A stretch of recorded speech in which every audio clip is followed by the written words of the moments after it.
کہ بچے کی رسپیکٹ کیجیے، بچے کی نہ رسپیکٹ کیجیے. آپ اپنے بچے کو کیا بنانا چاہتی ہیں؟ بیٹے کو کچھ ذہن میں چلے ایک خیال ہوگا. آپ کیا بنانا چاہتی ہیں؟ جو آپ اپنے بیٹے، فرض کریں آپ چاہتی ہیں کہ آپ کا بیٹا جو ہے وہ جج بنے ہائی کورٹ کا، اور اس کی عمر ہے 3 سال، ٹھیک ہے، وہ ایک کرسی پہ بیٹھا ہوا ہے، اور آپ نے کہنا تھی کرسی خالی کرو، خالہ آئی ہیں تمہاری، تو آپ اس کو کیسے کہیں گے؟ اٹھو. لیکن اس پہ جج صاحب بیٹھے ہوں گے تو ان کو کیسے کہیں گے آپ؟ پلیز آپ، زحمت تو ہوگی آپ کو، برا نہ منائیے، یہ میری چھوٹی بہن آئی ہوئی ہے، تو آپ اگر وہاں تشریف رکھ لیں تو میں آپ کا بڑا شکر گزار ہوں گی. تو میلارڈ، جو آپ اس کو بنانا چاہتے ہیں نا، اس کے لیے اس کو تیار کرنے کا مطلب یہ ہے کہ اس کی ویسی عزت کریں جو آپ اس کو بنانا چاہتے ہیں. آپ اس کو حافظ قرآن بنانا چاہتی ہیں، اور اس کہتے ہیں اٹھو، تم نے کھانا کیوں نہیں کھایا، کپڑے دیکھیں تمہارے کتنے گندے ہو گئے، چلو چلو. اس کی ویسے عزت کیجئے جیسے حافظ قرآن کی عزت کرنی ہے. آپ نے جو اس کو بنانا ہے اس کی ویسے عزت کرنی شروع کر دیجیے. اور پلیز آپ یاد رکھیے، کسی فیلئر کی وجہ سے اپنے بچے کی انسلٹ نہ کیجیے. بچے کے لیے سب سے بری بات ہے انسلٹ. اپنا علاج کرائیے، غصے والی ورک شاپس اٹینڈ کیجیے، اس لیے کہ وہ ایک انڈیویجول ہے. آپ ذرا میری انسلٹ کر کے دکھائیے مجھے اس وقت. آپ نہیں کر سکیں گے، میں جرت نہیں کر سکتا آپ کی انسلٹ کروں. میں ذرا صاحب سے بدتمیزی سے بولوں، آپ اٹھ کے کھڑے ہیں، کیا مطلب بھائی؟ آپ اٹھ کے موبائل پھینک کے آپ اٹھ کے چلنے جانا شروع کر دیں گے. آپ کے بچے کے اندر بھی وہی جذبات ہیں، مگر اتفاق سے وہ آپ سے کمزور ہے. جب آپ نے بچے کو تھپڑ مارا ہے نا کسی بات پر، وہ بچہ آپ کو تھپڑ مار نہیں سکتا، مگر آپ یقین کیجئے وہ تھپڑ آپ نے بینک میں جمع کرا دیا ہے. لیکن سر، ہم نے تو یہ سنا نا کہ اگر جیسے استاد ڈانٹتا ہے یا جو پیرنٹس ہوتے ہیں وہ ڈانٹ رہے ہیں، یا وہ آپ کی بہتری کے لیے آپ کے سامنے آپ کو ڈانٹ رہے ہیں، آپ کی پیٹھ پیچھے آپ کو برا، لیکن اس سے بہتری نہیں ہو رہی. اس کو سائنٹیفک سٹڈیز نے بتایا ہے کہ اس سے بہتری نہیں ہو رہی ہے. اگر ایسی ہوتی تو ڈانٹنے سے بہتریاں ہو جاتی. ہمارے پیرنٹس نے ہمیں ڈانٹا تو ہم تو صحیح ہو گئے. آپ کو لگ رہا ہے میں اس بات کو ختم کر لوں تاکہ ہم اس کو سمیٹ لیں، پھر بیچ میں سے جو ضمنی باتیں نکلیں گی ہم ڈسکس کریں گے. دیکھیے، جب آپ نے بچے کو تھپڑ مارا ہے نا، یا کہا ہے تم نالائق انسان ہو، اور اگر تو وہ 7 سال سے کم عمر کا ہے نا، پھر تو اس سے بہتر تھا کہ آپ اس بچے کو قتل کر دیتے. یہ زیادہ، مطلب میں ایگزیجریٹ کر کے بیان کر رہا ہوں، صرف ایک ایموشن اس میں اٹیچ کرنے کے لیے. مگر 7 سال سے کم والے کے اندر آپ نے ریکارڈنگ مشین میں ڈال دیا نا، تم نالائق انسان ہو، تم زندگی میں کچھ نہیں کر سکتے، بھٹکو گے تم گلیوں کے اندر. آپ یقین کریں، وہ 7 سال کے بعد ساری زندگی آپ کی اس بات کی لاج رکھتے ہوئے ثابت کرے گا کہ میں بھٹکوں گا. وہ ثابت کرے گا کہ میں بھٹکوں گا. اور اگر آپ نے اس کو تھپڑ مار دیا، وہ تھپڑ بینک میں جمع ہو گیا، جیسے میں نے عرض کیا تھا، اور اس میں پھر بینک جیسے ہر سال سود دیتی ہے، وہ سود کے ساتھ اکٹھا ہو رہا ہے. ابھی وہ آپ کو تھپڑ مار نہیں سکتا، ایک وقت میں آئے گا وہ آپ کو تھپڑ مارنے کے قابل ہو جائے گا، اور وہ آپ کو تھپڑ مارے گا. وہ تھپڑ ضروری نہیں کہ فزیکل مارے، وہ اچانک کہے گا ماما مجھے دبئی میں نوکری مل گئی ہے. آپ کہیں گے میرا تو ایک ہی بیٹا ہے، لیکن ماما آخر روزگار کے لیے مجھے جانا ہی ہوتا ہے.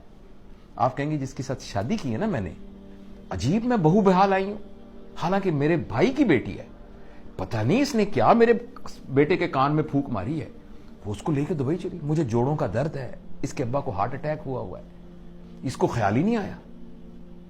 وہ تھپڑ تھا جو کہ سود کے ساتھ اکٹھا ہوا ہے، اور وہ اب اس نے آپ کے منہ پہ مارا ہے.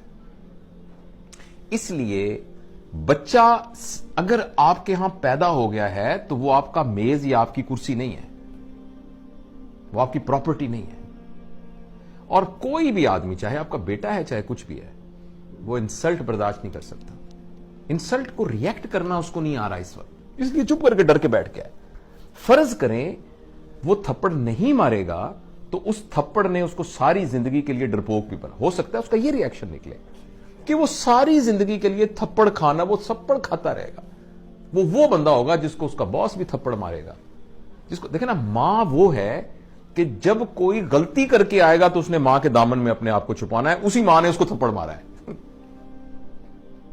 تو ماں کا فزیکل ہونا تو اتنا بڑا کرائم ہے کہ جو ہم سوچ بھی نہیں سکتے. اور اس کو میں اپنی طرف سے نہیں کہہ رہا، اس کو پوری سائیکالوجی نے، پوری چائلڈ سائیکالوجی نے ثابت کیا. اگر آپ نے بچے کی بے عزتی کر دی نا، کسی بات کے اوپر بے عزتی کر دی، یہ بے عزتی اگر وہ آپ کے خلاف نہیں استعمال کرے گا تو وہ پوری دنیا کو اجازت دے دے گا اپنے خلاف کرنے کی. تو دوسرا یہ ہے کہ اس کی بے عزتی نہ کریں کسی بات. اور خاص طور پہ آپ بے عزتی کس بات پہ کر رہے ہیں مجھے بتائیں؟ تمہارے نمبر نہیں آئے صحیح؟ کیا زندگی نمبر گزارنے کا نام ہے؟ نمبروں کے اوپر زندگی ہونی چاہیے.